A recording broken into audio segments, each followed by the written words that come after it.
Hozir siz tasvirlarda ko'rayotgan holat Toshkent viloyatining Chirchiq shahrida sodir bo'lgan.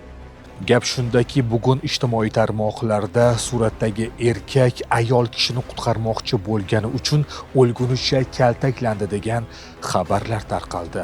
Marhumning yaqinlari tomonidan e'lon qilingan ma'lumotlarda keltirilishicha, 32 yoshli marhum ayol kishini qutqaraman deb janjalga aralashgan va oqibatda o'zi kaltaklanib, og'ir jarohatlar bilan shifoxonaga yotqizilgan. Aniqlik kiritilishicha, do'kon egasi marhum tanasining bir nechta qismlariga urib, jarohatlar yetkazgan.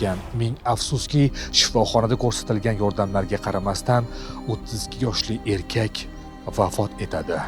Rasmiylar tomonidan taqdim etilgan xabarda esa marhum spirtli ichimliklar sotiladigan do'konga borgan. Aniqlik kiritilishicha, ikki erkak o'rtasidagi janjalga spirtli ichimlik oldi-sotisi sabab bo'lganligi aytildi.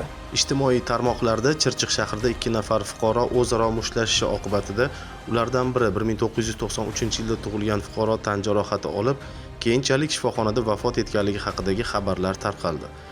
Mazkur holat yuzasidan O'zbekiston Respublikasi Jinoyat kodeksining 104-moddasi 3-qismi D bandi bilan jinoyat ishi qo'zg'atilib, gumonlanuvchi protsessual tartibda ushlangan. Rasmiylarning xabar berishicha, ushbu ma'lumotlar dastlabki tergov davomida aniqlangan. Surishtiruv ishlari davom etadi.